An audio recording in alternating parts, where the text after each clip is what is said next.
नमस्ते भाई, कैसे हो? नमस्ते बहन। आज हम बात करने वाले हैं, लौंडे ने प्रश्न पूछा है, हाउ टू एंड बेसिकली तुम्हारा जितना भी अट्रैक्शन है, क्या हम एक लड़कियों या लड़कियों के प्रति पूरी तरह से अंत ला सकते हैं अट्रैक्शन में ही।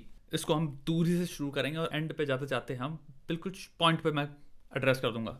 क्या हम इसको खत्म कर सकते हैं? येस भी आंसर है और नो भी। कंप्लीटली डिपेंड करता है आपके लिए जीवन में, जब आप ये अपने आप से प्रश्न पूछते हो क्या मैं एक लड़कियों के लिए अट्रैक्शन खत्म कर सकता हूँ। Does it feel easy? Do you feel अपने जिंदगी में डे टू डे व्यतीत कर रहे हो जो जीवन, उसमें कि I actually don't think about women at all. मेरे जिंदगी में 3 या 4 कुछ ऐसी चीजें हैं, कुछ ऐसे पर्पसेस हैं, कुछ ऐसी एक्टिविटीज जो मुझे इतना प्रेरित करती हैं और मुझे किस लेवल पे हिप्नोटाइज रखती हैं कि मेरे को सच बताऊं तो टाइम ही नहीं मिलता।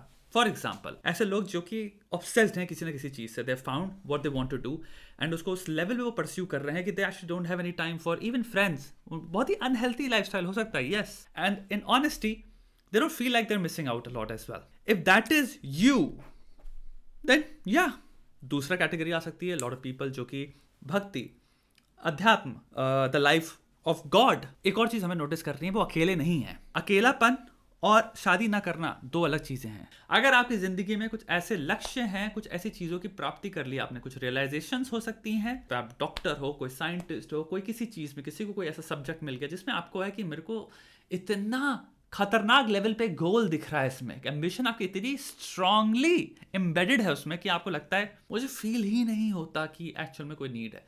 And that could also be a temporal situation, यानी कि इट कुड बी कि आप 20 से 30, 30 से 35, 38 तक ऐसा फील करो and it may change after 38। It may change क्योंकि अब आप उस चीज को प्रैक्टिस उस इंटेंसिटी में नहीं कर रहे हो। You can coexist with other needs as well and आप फील करो या maybe I need a companion at this moment. It could change. Life को प्रोग्रेशन के पॉइंट ऑफ से देखना, हमेशा एक स्पेस और टाइम में लॉक करके मत देखना कि यही जिंदगी है। अगर मेरे को आज ये इमोशन आ रहा है तो ये इमोशन परपेचुअली रहेगा। Not true, that's not how life works. आपके जीवन में क्या ऐसे कुछ हैं चीजें जिनको देख के आप ऐसा लगता है कि it's very easy for you to not be attracted या फिर to subdue your attractions? Maximum लोगों का आंसर इसमें होगा नहीं है। तभी आई थिंक जिसने पूछा उसका भी यही है कि आप पूछ ही इसलिए रहे हो क्योंकि आपको लगता है यार ये चीज मुझसे तो हो ही नहीं पाएगी, और चीज इतनी ज्यादा मेरे पर भारी है कि मैं पागल बना हुआ हूं, तो मुझे इसका सोल्यूशन चाहिए जैसे कि कोई बीमारी लगी हो। I can not control this. अब इसका क्या आया आंसर? ये अट्रैक्शन नहीं जाने वाला। Might as well fucking manage it, might as well become a master at managing it. Expert बनो। इसलिए आपको यहां पे आना है कि अगर मुझसे कंट्रोल नहीं हो सकता, अगर मेरे को पता है कि भाई ये चीज मेरे लिए बहुत ज्यादा बड़ी है, इंपॉर्टेंट है और मैं एकदम लार टपका रहा हूं इसके लिए, एक्सेप्ट करो। कैसे इस लार जो टपकाने वाली टेंडेंसी है इसको मैं कंट्रोल में लाऊं या फिर इस लेवल में मैनेज करूं कि मैं इसमें लॉस इनकर ना कर रहा हूं, इसमें भी मैं प्रॉफिट निकाल सकता हूं गिवन की वीकनेस बहुत ज्यादा है मेरी, बिकॉज डेस्परेट में बहुत ज्यादा हूं। इसका मतलब ये नहीं है कि नॉलेज और सेल्फ अवेयरनेस से खेल अगर तुम खेल दो तो तुम भाई कोई भी सिचुएशन को मास्टर नहीं कर सकते, रूल नहीं कर सकते। तुमने बस अभी तक सोचा ही नहीं कि तुम रूल कर सकते हो। सत्य ये है, you didn't entertain the possibility that अरे मैं अगर डेस्परेट हूं किसी चीज में तो मुझे एक्सेप्ट करना है डेस्परेशन को, फिर देखना है कि ओके भाई इसमें डिप्लोमेसी कैसे लाएं, स्ट्रैटेजी कैसे लाएं, इसको आप रूल कैसे करते हैं। मुझे अपने आप को रूल करना है। इसके 3 तरीके मैं आपको बता रहा हूं। पहला सिंपल सा है मंत्र। पहला मंत्र आपको जो बोलना है, मैं अपने जिंदगी में कुत्ता नहीं बनूंगा। ठीक है, ये बहुत सारे लोग हो सकता है बोलते हो ऑलरेडी मेरे को, आप अगर देखते हो आपके दिमाग में हाँ भाई कुत्ता नहीं बने, कुत्ता नहीं बने। What does that fucking mean? Self awareness और नॉलेज क्यों बोला मैंने? इसलिए है कुत्ता नहीं बनूंगा का असल मीनिंग तुम्हें पता ही नहीं है तुम्हारा क्या है। तुम्हें लगता है दूर से ये सब है, चलो ठीक है भाई मैं लड़की का कुत्ता नहीं बनूंगा। तुम एक लड़की से मिले, तुम्हें बहुत पसंद आ रही है, तो मैं कुत्ता नहीं बनूंगा। ठीक है भाई, 6 हफ्ते तक तुम्हारी बातें हुई, 6 हफ्तों में तुम इतने क्लोज आ चुके हो कि जो तुम्हारा पहला स्टांस था मैं कुत्ता नहीं बनूंगा, वो बहुत सिंपल स्टांस था।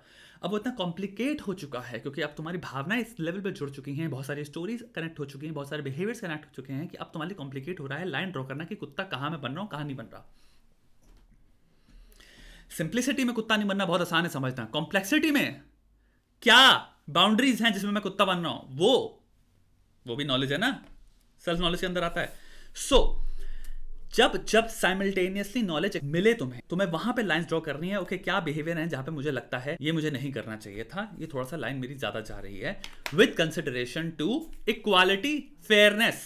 एसहोल मत बनो, क्योंकि एसहोल अगर सामने वाला बना ना तो तुम नहीं झेल पाओगे। जो चीज झेल नहीं सकते वो कभी दूसरे को मत झेलाना। सेंट्रल रखो एम्पैथी, तभी रिश्ता चलेगा, वरना नस्ते नाबूद हो जाएंगे सारे रिश्ते। अकेले बैठे होगे और कहोगे मैंने कैसे सारे इंसानों को भगा दिया और वो दूसरे रिश्तों में खुश हैं, यानी कि मेरे में प्रॉब्लम थी, तो कुत्ता नहीं बनूंगा। उसके रूल्स क्या हैं?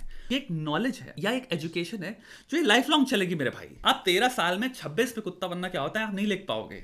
ये एक नॉलेज है, किताब है जो आप लिखना स्टार्ट करो, जो कि constant, it will go through constant revisions. As your understanding grows, as your knowledge grows, as your maturity grows, as the complexity of relationship grows, वो बार बार रिवाइज होगी। बिकॉज आप फेयरनेस को बेसिस रख रहे हो, सामने वाले इंसान को भी आपको फेयर कंसिडरेशन देनी है। जब जब रिलेशनशिप कॉम्प्लेक्स होती चली आएगी, सिंपल चीजें फिर वर्क नहीं करेंगी कॉम्प्लेक्स में, तो तुम कंफ्यूज हो जाओगे, तो तुम्हारे को फिर कॉम्प्लेक्स होना पड़ेगा। तो तुम एक नोशन पे वो बना सकते हो, एंड ये मेरे ख्याल से सबको करना चाहिए। सेल्फ नॉलेज है, ये गीता में लिखा है या अध्यात्म के पथ में आप जहां जहां जिस इंसान जिस गुरु के साथ बैठोगे, जो किताब उठाओगे, सब कह रहे हैं सेल्फ नॉलेज तो बहुत इंपॉर्टेंट चीज है। एक नोशन आपके अंदर अगर ऐप है, प्लीज उसमें एक सिंपल डेटिंग रूल्स या डेटिंग इंफॉर्मेशन या सेल्फ नॉलेज इन डेटिंग डाल दो, और फिर पॉइंटर्स बनाना स्टार्ट करो। क्या चीजें आती हैं तो तुम कहते हो हाँ ये अगर मैं कर रहा हूं तो मैं वीक हो जाता हूं, मैं सामने वाले को ऊपर चढ़ाने लग जाता हूं, मैं एक हायरार्की इंट्रोड्यूस कर जाता हूं, मैं एक सर्वाइवल पोजीशन में आ जाता हूं, सामने वाला मुझे लगता है शायद मेरा फायदा उठा रहा है, फेयर नहीं है। सिमिलरली उसको कभी रिवर्स मत करना कि सामने वाले की भी मैं ऐसा नहीं बनूंगा कि मैं उसको साले को डोमिनेट कर रहा हूं, मैं किसी का फायदा उठा रहा हूं, वो सर्वाइवल पोजीशन पे है। नहीं भाई, किसी को सबसर्वेंट नहीं बनाना। ये हो गया मैं कुत्ता नहीं बनूंगा मंत्र के अंदर प्रैक्टिकल वे आ गया। दूसरा आ गया, मुझे चाहिए क्या इंसान में, 17 हो 26 हो जो भी हो, what ever your understandable summary of value system is, जो तुम्हें चाहिए सामने वाले इंसान से, let's do the same process. वो लिखना स्टार्ट करो, वो डिस्कवर करना स्टार्ट करो, वो एक्सप्लोर करना स्टार्ट करो, एंड जो सेम बात मैंने कही वो वैसी वो भी कॉम्प्लेक्स होता चला जाएगा as time goes on. I believe it or not, तुम लोगों को अभी पता नहीं है फुल फ्लेजेड वे में रिलेशनशिप्स कितनी कॉम्प्लेक्स होती हैं, कितनी बुरी तरह से स्प्रेड आउट होती हैं। रिलेशनशिप स्टार्ट होती हैं लिटरली तुम्हारे 5 महीने के एक्सपीरियंस है तुम्हारे से, तुम एक 5 महीने के बच्चे थे तब तुम्हारे साथ क्या हुआ, पूरा सम टोटल है तुम्हारा, तुम्हारी बीवी, तुम्हारी गर्लफ्रेंड या तुम्हारे पति, तुम्हारे बॉयफ्रेंड से क्या व्यवहार होगा, वो सारा सब एक स्पाइडर वेब की तरह एक दूसरे से इंटरकनेक्टेड है। ट्रूली रिलेशनशिप को समझना एक रीजन, इसलिए थेरेपी, मैरिज काउंसलिंग, इतनी सारी बुक्स लिखी आती है, इतनी मोटी मोटी है, ये पूरा सब्जेक्ट हैं। ये पूरी मैरिज काउंसलिंग या मैरिज साइकोलॉजी, ये पूरे सब्जेक्ट्स हैं। अलग थेरेपिस्ट इसका एक अलग ही होता है, जो मैरिज सिर्फ इसका वही होगा डोमेन। जब आपकी लड़ाई हो रही है, बात कैसे करते हैं, चीजों को सॉल्व कैसे करते हैं, एक दूसरे की भावनाओं को कैसे समझते हैं, एक दूसरे से भिड़ते कैसे नहीं है, रिलेशनशिप खत्म नहीं कर देते, ये सब बहुत कॉम्प्लेक्स है। तो मैं चाहता हूं आपको चीजों को सिंप्लीफाई मत करो, क्योंकि हमें इंटरनेट पर बहुत सिंपल चीजें मिलती हैं। औरत को ये करे औरत, जो हम सुनते हैं आजकल, जो आपको बड़ा माचो लगता है, नहीं है। जब रिलेशनशिप के समुद्र में आओगे तो उसकी गहराई तुम्हारा मरीना ट्रेंच जैसी है। जितना ज्यादा तुम इक्विप्ड हो विद अ सूट जो तुम्हें ऑक्सीजन प्रोवाइड कर रहा है और लाइट प्रोवाइड कर रहा है, उतना ज्यादा तुम अपनी रिलेशनशिप की गहराई में जा पाओगे और तुम्हारी रिलेशनशिप सिक्योर, खूबसूरत, बढ़िया रहेगी। It will provide you with a lot of beautiful emotions, feeling and moments. Self knowledge फिर से आता है, वही है तुम्हारा सूट जो तुम्हें ऑक्सीजन प्रोवाइड कर रहा है, लाइट प्रोवाइड कर रहा है, अंधकार में भी, समुद्र की गहराई की अंधकार में। वैल्यू सिस्टम्स, क्या वैल्यू सिस्टम्स मेरी रिलेशनशिप में होना चाहिए, क्या मेरे वैल्यू सिस्टम्स हैं, इन पे भी यार थोड़ा सा बनता है ना। लिखना शुरू करो। जिसको ये सब बातें पसंद आ रही हो, अगर अभी तक बैठे हो, चैनल सब्सक्राइब करो यार, अगर नहीं किया हो तो। इतनी गहराई से तुमको इतनी कॉम्प्लेक्स चीजें बताते हैं लोग, साला चैनल सब्सक्राइब नहीं करते, बड़ा बुरा लगता है यार। ठीक है, तीसरा टॉपिक, ये सबसे इंपॉर्टेंट है। अगर आप घबराए हुए हो कि भैया मेरे को अट्रैक्शन से बहुत डर लगता है, लड़कियों से मैं फंसता रहता हूँ, बहुत बड़ी प्रॉब्लम क्या होती है लड़कों की, मैं ये देख रहा हूँ, जब वो रिलेशनशिप में आ जाते हैं, बहुत सक्सेस प्राप्त कर लिया, अपने आईटी फोड़ दिया, IIM फोड़ दिया, पता नहीं यार,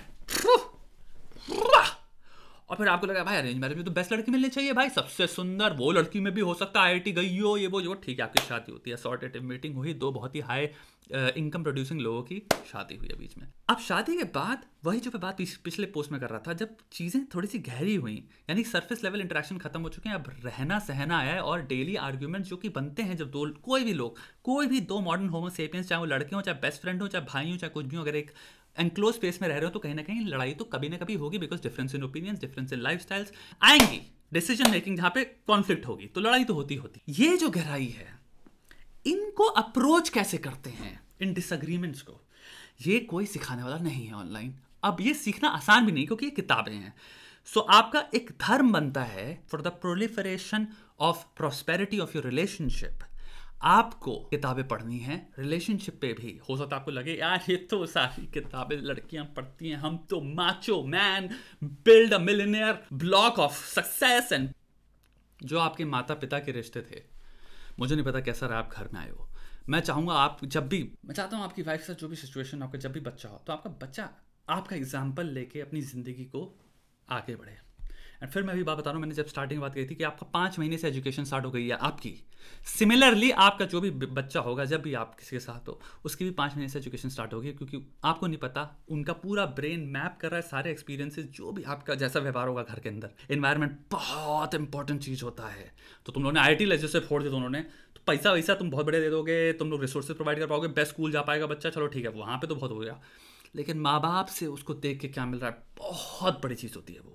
I understand from studies, from researches, from science, not hard science, yes, empirical science, कि सामने वाला जब ये सिचुएशंस में होती हैं लोगों के साथ क्या हो रहा होता है, किस तरह की चीज़ें a couple goes through when pregnancy is happening, post pregnancy, first year of pregnancy. One of the एक स्टडी है जिसमें बता रहे हैं बहुत ज़्यादा नंबर ऑफ डिवोर्सेस, या फिर हाईएस्ट ऑलमोस्ट कह सकते हो, डिवोर्सेस का चांसेस हाई हो जाता है जब लड़कियों का प्रेगनेंसी फर्स्ट बेबी जब वो डिलीवर करती हैं उसके बाद। एंड वो रीजन भी बता रखे हैं, क्योंकि emotion work, lack of emotion work, house work, क्योंकि सारी सडनली क्या होती है रिस्पॉन्सिबिलिटी, जिस तरह से घर चल रहा था वो शिफ्ट हो जाती है एक सेकंड में।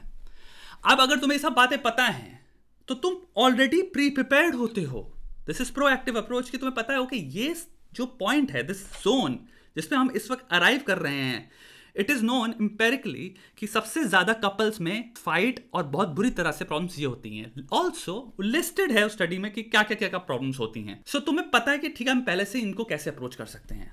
तुम हो सकता है उसको बहुत बेटर वे में सॉल्व करो रेदर देन पीपल जो कि एक्सपीरियंशियली फर्स्ट टाइम फेस करते हैं प्रॉब्लम्स को, और and probably a lot of them ended up leaving each other. तुम अपने पॉइंट ऑफ व्यू आ रहे हो, सामने वाला अपने पॉइंट ऑफ व्यू आ रहा है। Relationships are very very very very complex. So third चीज़ होती है एजुकेट योरसेल्फ ऑन इट। अगर तुम्हें नहीं पता बुक्स कौन सी है, simple type best books, best scientific books on relationships. Dating और रिलेशनशिप्स समुद्र और डेजर्ट है। Don't supplement the knowledge that you think जो तुम्हें मिल रही है। कोई तुम्हें अगर सिखा रहा है डेटिंग में ये होता है, कूल लौंडा ये होता है, मैं नहीं कह रहा हूँ कि शादी, रिलेशनशिप एज वेल, जो तुम डेटिंग में जो भी उखाड़े हो, जितना भी कूल वे में बात कर लेते हो कर लेते हो, relationships are different. This is how you go, you become a fucking champion in managing your desperation. जब मैं रिलेशनशिप में एंटर करता हूं उसको मैनेज कैसे करते हैं ताकि मैं डेस्परेट पोजीशन पे आके अब्यूज ना हूं। ये सारे जो टूल्स मैंने दिए हैं सेल्फ एम्पावरिंग, और ये बहुत प्रैक्टिकल हैं। अगर आपको अच्छा लगा, आपने अभी तक एक्चुअल में वीडियो देखा है, थैंक यू यार, thank you very much. Takes a lot to go through so many details, means a lot. Also channel subscribe करो if you would like to, it motivates me, it really does.